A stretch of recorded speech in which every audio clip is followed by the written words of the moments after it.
నమస్తే మిత్రులారా, నేను మీ శ్రీనివాస్ చౌహాన్ అడ్వకేట్. మిత్రులారా, లిమిటేషన్ లోపు మనము సివిల్ కేసులు వేసుకోకపోతే కేసులు వీగిపోతాయా, వీగిపోవడానికి అవకాశం ఉంటుందా? సో మిత్రులారా, ఒక కేసు చెప్పే ప్రయత్నం చేస్తాను. ఒక వ్యక్తి తన ప్రాపర్టీని తనకు బాగా తెలిసిన వ్యక్తికి జీపీఏ రూపంలో రిజిస్ట్రేషన్ చేసి ఇచ్చాడు. జీపీఏ తీసుకున్న వ్యక్తి ఎవరైతే జీపే ఇచ్చారో ఆ వ్యక్తికి పూర్తిగా డబ్బులు చెల్లించలేదు. దాంతో ఈ వ్యక్తి ఏం చేశాడంటే అతనికి ఒక నోటీస్ పంపించి, మీకు ఏ ప్రాపర్టీ అయితే జీపే ఇచ్చానో ఆ ప్రాపర్టీ డాక్యుమెంట్ని నేను రద్దుపరచాలనుకుంటున్నాను, మీకు ఒక 15 రోజుల సమయం ఇస్తున్నాను, నాకు చెల్లించవలసినటువంటి మిగతా సొమ్ము చెల్లించమని చెప్పి నోటీస్ పంపించాడు. కానీ అవతల వ్యక్తి ఆ నోటీస్కి ఎలాంటి సమాధానం ఇవ్వలేదు. కానీ ఈ వ్యక్తి ఆ మరుక్షణమే ఆ 15 రోజుల తర్వాత సూటు వేసుకుంటే బాగుండేది. కానీ ఇతను ఏం చేశాడంటే నిర్లక్ష్యం వహించి ఒక 4 సంవత్సరాల తర్వాత న్యాయస్థానంలో సూటు ఫైల్ చేసినాడు.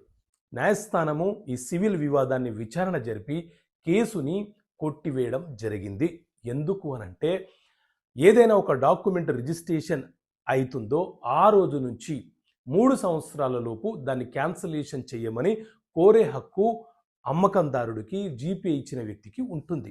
కానీ ఏ సందర్భాలలో అవతల వ్యక్తి మనకు మోసం చేసి ప్రాపర్టీని రిజిస్ట్రేషన్ చేసుకున్నా, చెక్ ఇచ్చి మోసం చేసి ఆ ప్రాపర్టీని అతను స్వాధీనం చేసుకున్నా దాన్ని రద్దుపరచమని కోరవచ్చు. కానీ మనం చేసే మిస్టేక్స్ ఏంటి అనంటే మనము నోటీస్ పంపించిన తర్వాత 4 సంవత్సరాలు ఆలస్యం చేసి కేసు వేస్తే లిమిటేషన్ 3 సంవత్సరాలే. 3 సంవత్సరాల లోపే మనము కేసు ఫైల్ చేసుకోవాలి. అంటే ఒక్కొక్క సంఘటనకు, ఒక్కొక్క వివాదానికి ఒక్కొక్క లిమిటేషన్ ఉంటుంది. ఆ లిమిటేషన్ లోపే మనము కేసులు ఫైల్ చేసుకోవాలి. సో ఇప్పుడు నేను చెప్పిన కేసులో విషయం ఏంటి అంటే ట్రాన్స్ఫర్ ఆఫ్ ప్రాపర్టీ యాక్ట్లోని సెక్షన్ 3 ప్రకారంగా, అలాగే లిమిటేషన్ యాక్ట్ ఆర్టికల్ 59 ప్రకారంగా నోటీసు పంపించిన మరుక్షణము నుంచి 3 సంవత్సరాల కాల వ్యవధి ఉండే. ఆలోపే మీరు కేసు ఫైల్ చేసుకోలేదు కాబట్టి, లిమిటేషన్ వ్యాలిడ్ అయిపోయింది కాబట్టి, గడువు ముగిసిపోయింది కాబట్టి ఈ కేసును డిస్మిస్ చేస్తున్నామని చెప్పి న్యాయస్థానము డిస్మిస్ చేయడం జరిగింది.